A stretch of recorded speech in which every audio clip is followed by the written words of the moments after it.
قال الله تعالى: نحن أولياؤكم في الحياة الدنيا وفي الآخرة ولكم فيها ما تشتهي أنفسكم ولكم فيها ما تدعون نزلا من غفور رحيم۔ سامعین محترم، آج کے اس پرفتن دور کے اندر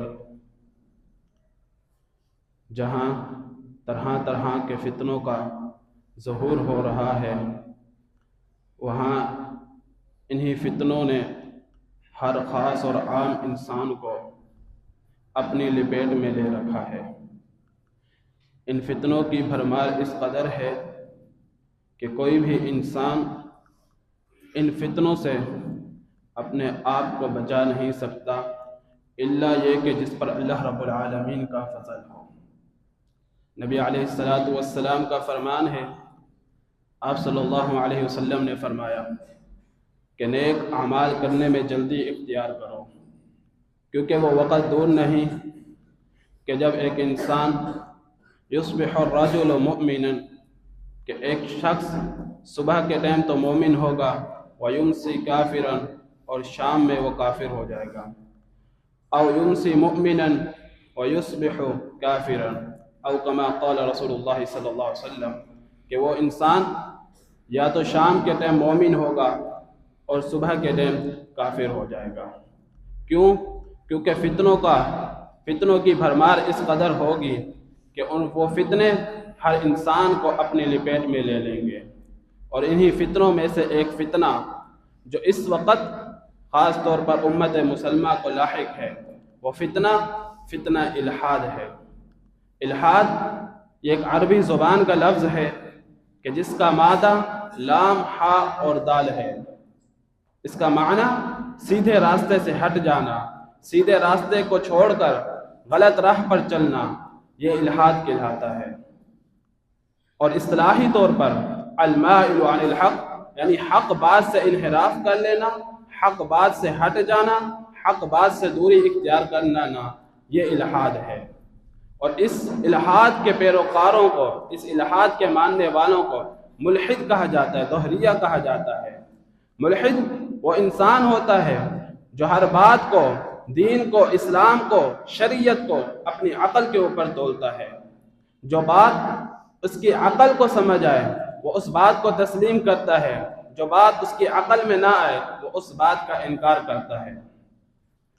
اور ایک قبر جسے لحد کا نام دیا جاتا ہے، کیوں؟ کیونکہ وہ قبر بھی ایک طرف جھکی ہوئی ہوتی ہے۔ قبر کو سیدھا کھودا جاتا ہے اور نیچے جا کر اس کی سائڈ سے کھدائی کی جاتی ہے۔ اس قبر کو لحد کا نام اس لیے دیا جاتا ہے کیونکہ وہ ون سائڈڈ ہوتی ہے، ایک طرف جھکی ہوئی ہوتی ہے۔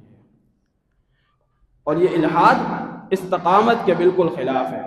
نبی علیہ السلام کا فرمان ہے، آپ صلی اللہ علیہ وسلم نے ایک موقع پر ایک خط کھینچا اور فرمایا کہ یہ راستہ اللہ کا راستہ ہے، اور اسی کے دائیں اور بائیں جانب نبی علیہ السلام نے کچھ اور لکیریں کھینچی، کچھ اور خط کھینچے اور فرمایا کہ یہ راستے شیطان کے راستے ہیں۔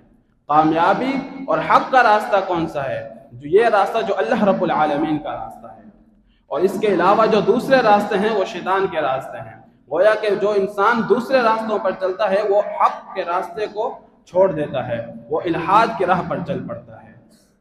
عمومی طور پر الحاد کا جو معنی اور مفہوم بیان کیا جاتا ہے وہ یہ ہے کہ اللہ رب العالمین کی ذات کا، وجود باری تعالیٰ کا انکار، اللہ رب العالمین کے وجود کا انکار۔ یعنی ملحد یہ کہتا ہے کہ یہ دنیا اور یہ کائنات، اس کو بنانے والا کوئی خالق نہیں، بلکہ یہ کائنات خود بخود وجود میں آ گئی، اس کا کوئی صانع نہیں، اس کا کوئی خالق نہیں، یہ کائنات اپنے آپ وجود میں آئی۔ اگر ملحدین کی اس بات کو تسلیم کیا جائے، کیونکہ ملحد صرف خالق کا انکار نہیں کرتا بلکہ وہ مذہب کا بھی انکار کرتا ہے، وہ کسی بھی مذہب کو نہیں مانتا۔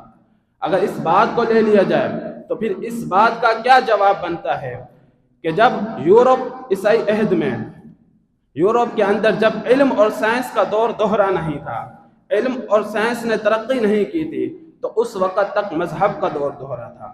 مذہب کو ایک خاص اہمیت حاصل تھی، اور بطور خاص کلیسا کے مذہب کو یہ اہمیت حاصل تھی، یہ خاصیت حاصل تھی کہ کلیسا سے ایک پادری کا فرمان روانہ ہوتا اور اس وقت دوسری طرف سے بادشاہ وقت، جو وقت کا بادشاہ ہوتا، وہ یہ فرمان جاری کرتا کہ کلیسا سے آنے والے پادری کے فرمان کا استقبال کیا جائے، اس کو قبول کیا جائے اور اس کو اس قدر عزت دی جائے، اس کے بعد اس قدر عمل کیا جائے جس طرح خدا باری تعالیٰ کے فرمان پر عمل کیا جاتا ہے۔ لیکن جو ہی علم اور سائنس کا دور دوہرا ہوا، علم اور سائنس نے ترقی کی، مذہب کو زوال ہونا شروع ہو گیا، اور یہ نظریہ جو پیش کیا اس وقت کے کچھ سائنسدان، 15ویں صدی کے بعد کے جو سائنسدان تھے، ڈارون اور اسی طرح کے دوسرے سائنسدان، انہوں نے یہ نظریہ پیش کیا کہ مذہب کوئی چیز نہیں، مذہب کو ماننا گویا کہ انسانیت پر سختی کرنا ہے، لہٰذا مذہب کو تسلیم نہ کیا جائے، ہر انسان ہر طرح سے آزاد ہے، وہ جس طرح چاہے اپنی آزادی منا سکتا ہے، وہ جس طرح چاہے اپنی زندگی گزار سکتا ہے۔